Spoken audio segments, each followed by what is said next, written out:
Fala, gente, tudo bem? Bora lá para mais um conteúdo totalmente excelente aqui no nosso canalzinho. Dessa vez a continuação da nossa leitura de O Manifesto Comunista. Sim, dessa vez a parte 2, Proletários e Comunistas. Estamos lendo linha a linha, comentando ponto a ponto deste livrinho, porque é fundamental acabarmos com o uso de texto fora de contexto, que é pretexto para falar um monte de groselha por aí. Então, para a gente acabar com os fantasmas, mitos, espantalhos e um monte de lorota que se conta a partir do texto, a gente está aqui trabalhando com Marx e Engels de maneira crítica, cuidadosa e comentada. Eu espero que vocês curtam aqui o nosso conteúdo, como nós vamos desenvolver hoje, e que será bastante interessante. Para tal, eu gostaria também que você desse uma olhadinha na descrição desse vídeo, porque lá tem maneiras de você apoiar o meu trabalho, especialmente a chave do Pix, além de considerar curtir, comentar, espalhar a palavra por aí, e também se tornar membresia aqui do nosso canalzinho, porque aí ajuda a gente a fazer a nossa correria. Somos um grupo pequeno, mas fiel e resistente, com conteúdos exclusivos, semanais para você, além dos cursos que eu tenho ofertado e disponibilizado por aqui. Tudo bem? Dito isso, sigamos para a leitura. Vamos lá. Começando a parte 2, nós lemos a parte 1 inteira, linha a linha, em, se não me engano, 7 vídeos, 7 ou 8 vídeos. Esse aqui é o 8º ou 9º, eu já perdi as contas. Então, bora lá, a playlist vai estar disponível aqui embaixo e nós leremos a partir da parte 2 do Manifesto Comunista de Marx e Engels.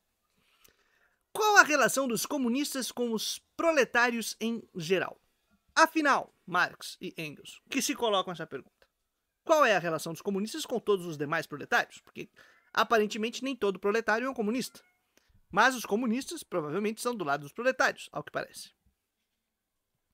Os comunistas não formam um partido à parte, oposto aos outros partidos operários. Prestem atenção nesta informação. Os comunistas não formam um partido à parte, oposto aos outros partidos operários. Porque, por incrível que pareça, existiram e existem outros partidos de esquerda ou ligados à classe dos trabalhadores e das trabalhadoras, operários, que não são necessariamente comunistas. Quem diria? E o que Marx está chamando a atenção aqui, e Engels, ambos, é que o comunista e o Partido Comunista não formam um partido à parte.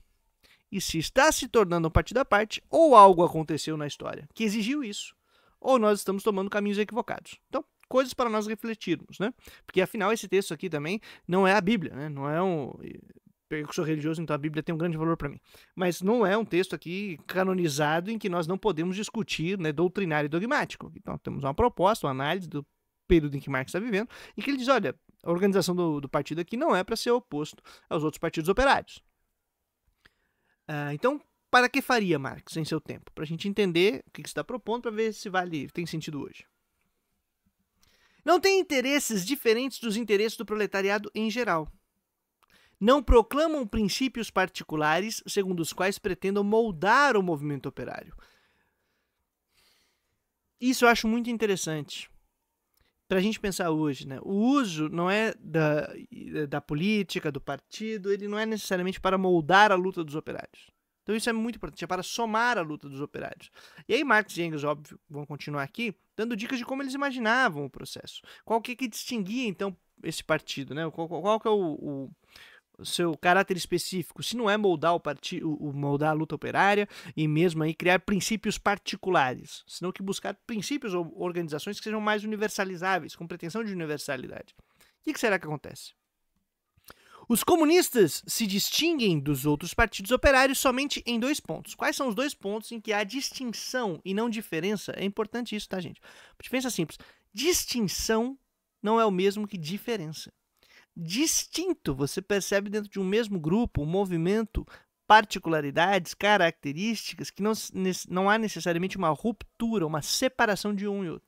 A diferença exige daí certa separação. Tudo bem? Distinguir é dentro de um mesmo grupo, perceber as especificidades. Diferenciar é para a gente ver exatamente uma separação aqui, um apartado entre um e outro.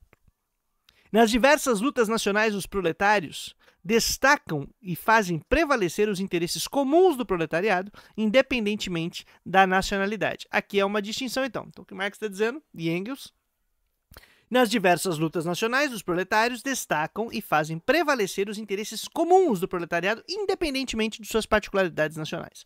Então, um comunista tem compreensão dessa internacionalidade do trabalhador, né? Ou tem compreensão de que o capitalismo, à medida que é um sistema globalizado, conecta todos os trabalhadores e trabalhadoras do planeta. À medida que é um mercado mundial que se impõe e que se amplia e que tudo mais se complexifica e tudo mais, o conteúdo que é universalizável entre as lutas não é o nacional específico. Então, o comunista tem consciência disso. Um comunista sabe que a unidade é da classe trabalhadora e não da classe de uma etnia, grupo específico, nacionalidade X ou Y. Então, a partir dessa condição universalizável, com pretensão de universalidade, que é o caráter de você ser, dentro da divisão social do trabalho, da coordenação da divisão social do trabalho, proletário, proletária, trabalhador, trabalhadora, alguém que não detenha propriedade privada sobre os meios de produção, essa característica específica, independentemente de sua nacionalidade, está presente. É isso que Marx está dizendo. E que o comunista tem consciência sobre isso. Portanto, ele orienta a sua luta e coordena suas ações sabendo disso. Parte 2. Nas diferentes fases de desenvolvimento, porque passa a luta entre os proletários e burgueses, os comunistas representam sempre, em toda parte, os interesses do movimento em seu conjunto. Então, é o apoio às classes trabalhadoras que estiverem lutando por aí, enquanto classes trabalhadoras. E sabem distinguir, portanto, quais são as suas prioridades e tudo mais. Isso significa que você vai apoiar tudo quanto é luta nacionalista, porque é organizado por trabalhadores e trabalhadoras? Não, cara. Porque você sabe o interesse da classe. O interesse da classe é o crivo. Enquanto classe trabalhadora, isso também te ajuda a entender o processo. E aí, como a gente vai atuar? Bom, há variações, há estratégias, e a história aí é construída em um aprendizado de tentativas e erros, querendo ou não. Mas sigamos. Na prática, os comunistas constituem a fração mais resoluta dos partidos operários de cada país. A fração que impulsiona as demais, teoricamente, tem sobre o resto do proletariado a vantagem de uma compreensão nítida das condições, do curso e dos fins gerais do movimento proletário. E aqui nós sabemos como funciona a desgraça do capitalismo, então, em teoria, se a gente está sabendo bem como funciona essa porcaria, a gente é capaz de desarmar as bombas que estão adiante de nós, as armadilhas que são postas, como que nós vamos enfrentar os nossos adversários. Portanto, o que nós faremos enquanto proletários e proletárias? Tem aqui uma proposta de que deve-se compreender bem como funciona esse sistema e, teoricamente, então, a gente sabe atuar sobre ele. Ter consciência disso. É importante chamar atenção porque há um certo movimento que eu sempre considero temerário de negação do estudo, de negação de ter consciência sobre a realidade social, de negação de leitura, de negação do trabalho intelectual que sim nos ajuda a conscientizar, a ter mais recursos para análise da realidade social e para a tomada de decisão. Cara, é engraçado porque no futebol, por exemplo, hoje em dia, se discute muito a importância do estudo dos jogadores, das jogadoras, de terem uma capacitação, uma formalização dos estudos, no aprendizado, para que sejam mais aptos para compreender as instruções de um treinador, a compreensão do jogo, a dinâmica na tomada de decisão ali na hora do jogo, né? Não ser só uma questão intuitiva, tal, mas você saber tornar metodológica essa intuição, essa habilidade, a capacidade que você tem para conseguir executar em diferentes situações e compartilhar essas ferramentas. E isso ajuda muito ao jogo crescer, ao processo se desenvolver, ao jogador, a jogadora trabalhar cada vez melhor e também a gente é tornado aí uma ciência de futebol propriamente dita e quando você compartilha isso, você vai começando a qualificar aí os trabalhadores e as trabalhadoras desse esporte. A mesma coisa vale para a própria luta política. Quanto mais a gente consegue tornar metodológico, compartilhar ciência, aprender, ter mais recurso, melhor tomada de decisão, pô, é muito melhor. Então, cara, tem que estudar, né? Então, nesse âmbito aqui é muito interessante esse destaque de que tem uma vantagem dentro dos comunistas, que é uma vantagem de compreender bem como funciona o sistema, então sabem onde atuar. Beleza? Então, acho curioso isso. E eu acho até legal que, como tem muito maluco biruleibe aqui na internet, quando aparecem os debates entre direita, entre algum comunista e alguém de direita maluca, os caras ficam, nossa, eles são muito mais preparados. E o cara nem precisa ser tão mais preparado assim, tá? No caso, a gente tem bastante gente muito preparada que tem participado. Mas é só ter o tico e o teco conversando bem que já se resolve. E aí o pessoal fica impressionado e fala, realmente o pessoal comunista de esquerda aí é bem estudado. E aí a linha tênue é bem estudado, então tá longe do povão, porque aí o pessoal vai querer fazer uma apologia da burrice, uma apologia do não estudo, uma apologia do abandono da educação formal, que é uma irracionalidade, com todo respeito. E ao invés, que corre esse risco, ao invés de fazer uma defesa do estudo, de sim, porque nós estudamos, temos que estudar, queremos aprender, queremos evoluir, queremos compartilhar essas ferramentas com os nossos camaradas para a gente lutar cada vez melhor, compreender cada vez melhor a realidade, ter uma consciência social, uma consciência sobre a reprodução social, uma consciência sobre o mundo muito maior. Quanto maior eu tenho noção da complexidade dessas situações, melhor eu posso ser capaz de tomar decisão, e a gente tem que defender isso, minha gente, pelo amor de Deus. Apologia à burrice, vocês estão de sacanagem comigo. Né? Então, são coisas que a gente tem que se ajudar, pelo amor de Jesus. Vamos lá. O objetivo imediato dos comunistas é o mesmo que todos os demais partidos proletários. Então, qual que é o objetivo de todos os demais partidos proletários e do comunista? Constituição do proletariado em classe. Você não é naturalmente da classe, tá? Você pertence à classe trabalhadora. Você pertence à classe do proletariado por causa da coordenação da divisão social do trabalho, olhando do ponto de vista de cima, ou seja, do observador. Olha, eu sei quem é o dono do meio de produção e sei quem não é. Isso faz com que, sim, você ocupe a posição de classe operária, ou classe trabalhador, classe operária. Mas a classe se constitui como classe à medida que ela toma consciência sobre si. Consciência como sujeito. Então agora ela não é uma classe do ponto de vista da análise da totalidade, como um observador vê um objeto. Não é do ponto de vista da coordenação da divisão social do trabalho.